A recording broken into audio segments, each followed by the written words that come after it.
I'm literally watching a seal have like its morning bath right now. Do seals have baths? I don't know, but it looks like that's what it's doing. Moments like this, I really question why I live in the UK. When I got on the plane to fly down here, it was -5 degrees Celsius, and now here I am watching a seal have a bath in 25 degrees Celsius weather, and it's just gone 8 a.m. Yeah, I need to move. Hello one and all, welcome to Seeing Through Glass. Welcome to the always stunning Cape Town in South Africa. I've flown down here for the international press drive of a new car, but I can't actually talk about that until next weekend, so let's move on. But I thought I couldn't really come all this way and not try and make another video for all of you. Because I've been to Cape Town before, I've always really enjoyed it, but I've also always experienced, driven and seen really cool cars. So I asked a few friends to kind of organise a day out. I don't really know what to expect, but judging the fact that yes, I'm watching seals play in the water, working on my suntan, and it's not even 8 o'clock, I think it's going to be a good day. I do have to apologise though for this voice. I've got man flu. I don't know if it was because I went from -5 to 25 or just, you know, the time of year in the UK in general, but yeah, it's not good. But I'm gonna push through, I'm gonna persevere. Hopefully the voice doesn't get worse, because that will be unbearable for all of us. Maybe today I'll just do a lot more pointing than talking. You know, pointing like, you know, Cape Town.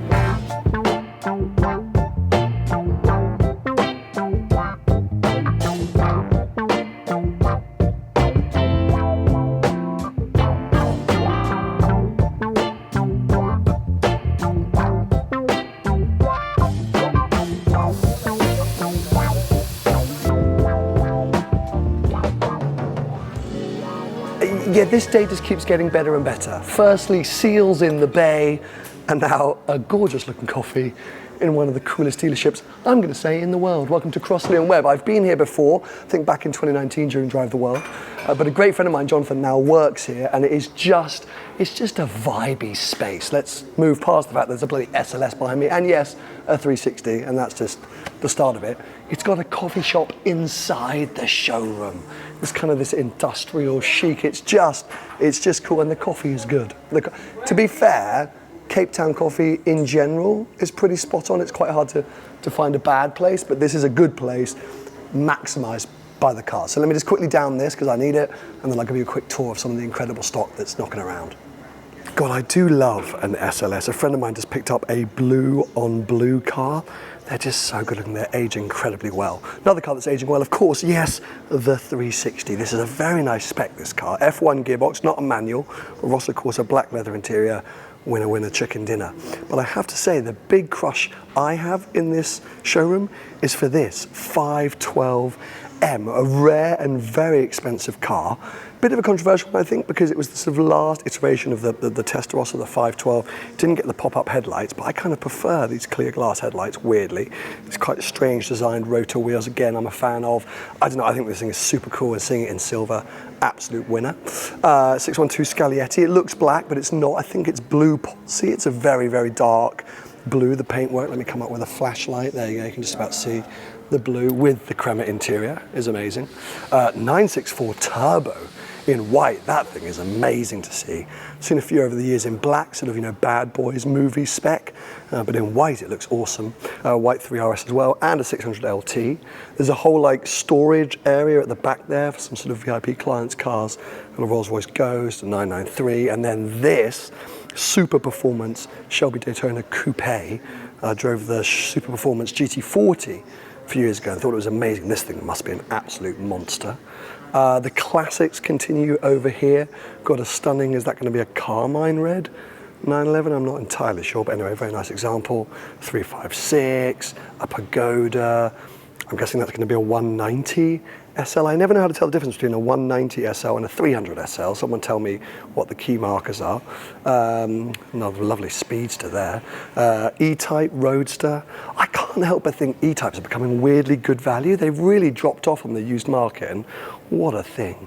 Lovely 997 Turbo. That is a 190 SL. Pagoda, another SL. A 930 Turbo, and then not sure of the colour on that SC, but is that like a cassis red or something?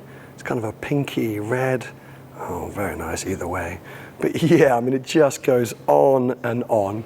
Get a glimpse into some of the storage there. It's just the setting of this place. The cars are impressive enough. And then, yeah, it's just really got an awesome, awesome setup. I'm so glad we're doing this, dude. Me too. This is amazing. Everyone, meet Jonathan. I say meet Jonathan. I feel like you've been in a video before. I think I have back in the day. Back in the day when I was cool and I used to pull chicks. Jonathan said, like, let's go. I was like, where? He's not telling me. He said, jump in. I was like, jump in what? And we're in this. What? It's an RSQ8, but it's by Luma Design? Luma Designs. It is. So look, first of all, the color of this car is beautiful, which obviously you guys will get to see. But it's got a full Luma Design kit on it, so it's front bumper, rear bumper, side skirts, beautiful, beautiful, beautiful Luma Design rims. 23-inch actually. And you know what? People call this, like the half-price Urus. Put this kit on, and it kind of looks even more Urus-like. Do you know what I mean? Like, it's like, this is not even just a half-price Urus, this is basically a Urus. I'm gonna, to be honest with you, I actually feel it gives this real classy, aggressive look. Yeah.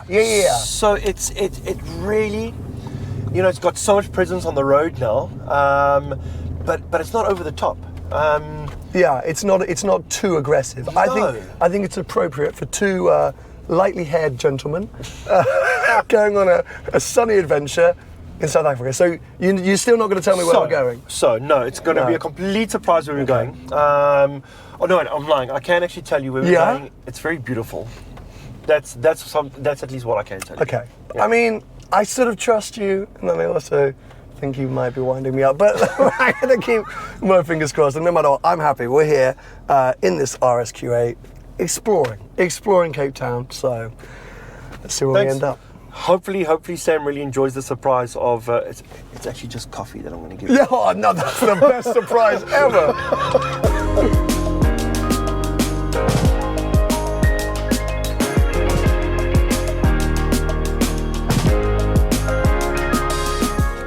Well, you weren't wrong about it being beautiful, but I'm very confused by where we are because I can't imagine there are many coffee shops around here. So I'm going to take you to introduce you to a good friend of mine who's a car nut just like us. I've learned so much from him over the years in terms of some sound advice and and cars and things like that in general. I think you and him will hit it off. Okay, amazing. Well, this place, wherever we come, is so big we had to get a map to understand where to go because Jonathan's sense of direction is crap, even though he's been here many times before. But yeah, it's absolutely stunning. Look, there's wildlife. Look, what's that bird? What is that? Is that an exotic bird? No, that's okay. So that is what we call here in South Africa. It's a hardy-dar. Right. We hate them with a passion. Okay, that's basically a pigeon. Yeah. Listen, they make the biggest noise under the sun. Okay, I just got overexcited about nothing. Fine, that's totally good. Well, at some point we will hopefully arrive at today's destination, and I guess so. We're looking at cars. He's got cars. Well, yeah. Okay, cool. He's got one or two cars which are quite nice. Amazing. And he's got a really cool sim setup. So great. Okay, this sounds mega. And he likes Lego. Excellent. He likes Lego very much. He likes Lego. Yeah. Hey, I'm a Lego fan. So we're gonna have a good time.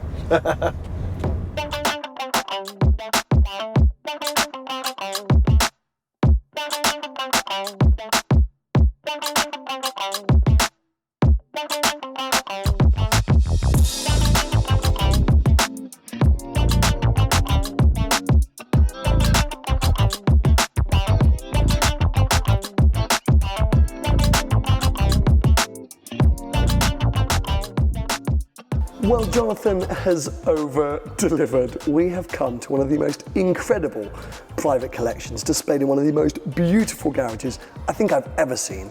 But we've also come to view one of the most unreal private Ferrari collections I've ever had the chance to look at. So let me just whip the camera around and show you the incredible lineup of prancing horses behind me.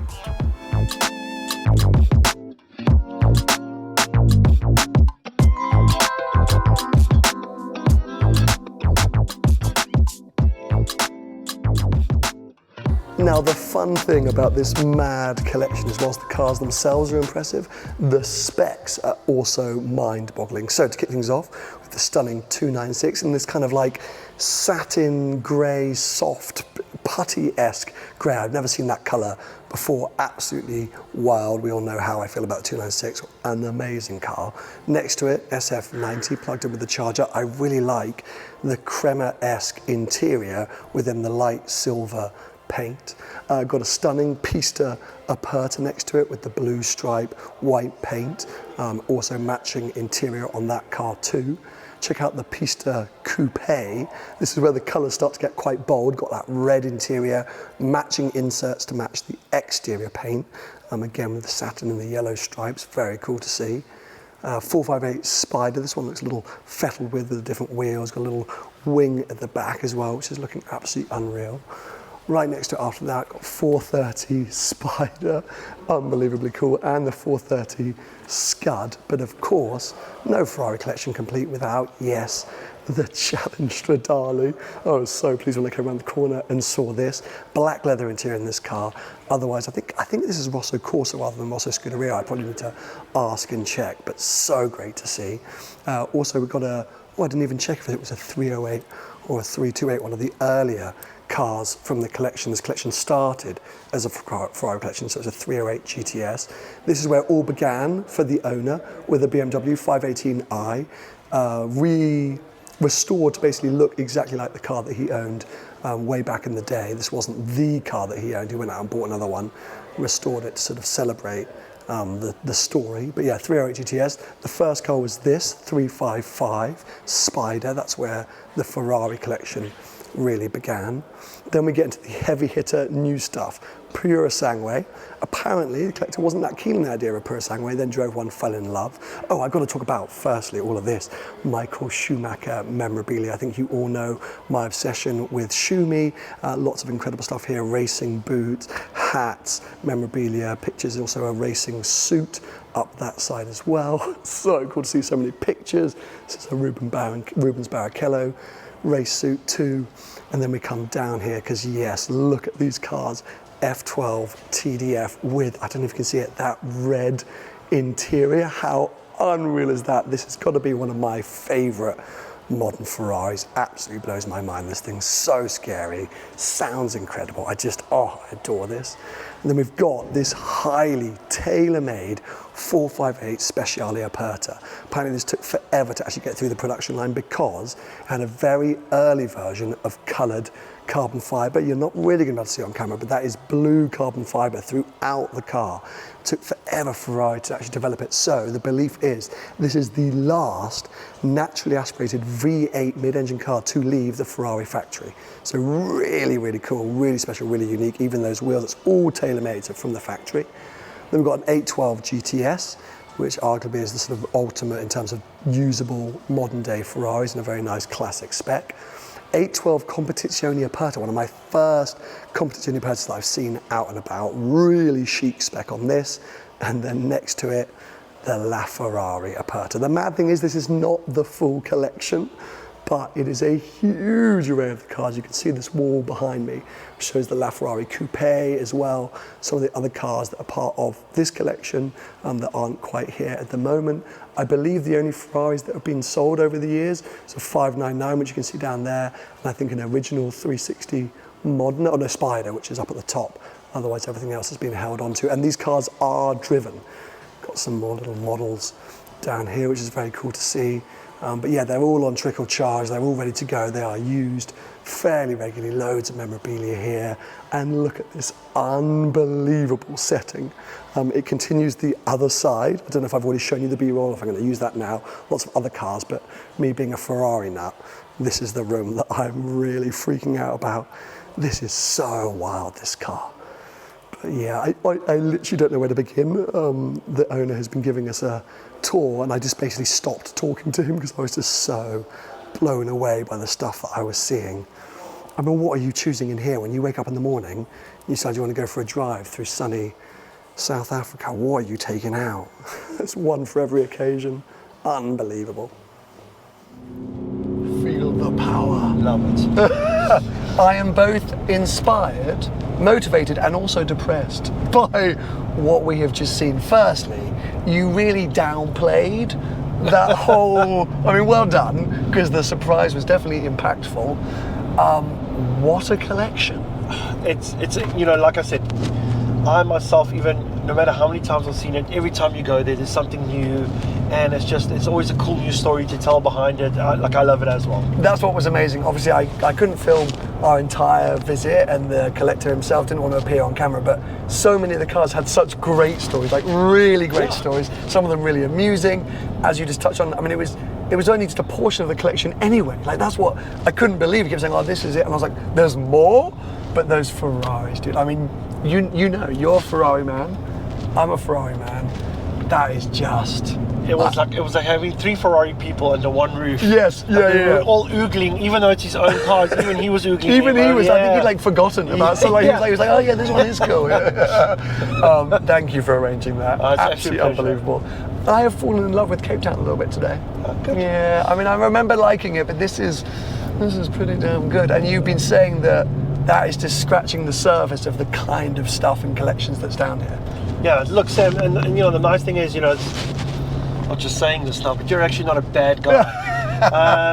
So he has to say that, we're filming. I'd love to actually get you around to, you know, there's so many more people, you know, that I'd love to show you around and introduce you, you know, to their collections as well, you know, and people would love to have you around. I think I need to get back here for some proper time. This is a flying visit for this international press drive I'm here for. We've literally smashed this out in a few hours, so thank you for arranging this, because it's all been quite short notice, but you've been a hero and a legend. If anyone is looking for interesting cars or to go and visit some interesting collections, clearly Jonathan is the man to call. But I'll be back, mate. I'll be back. We'll arrange it. Good. Maybe I'll come for like a good couple of weeks and we can just tick off all the collections. Yeah, we need to throw beers in there as well, right? If you insist.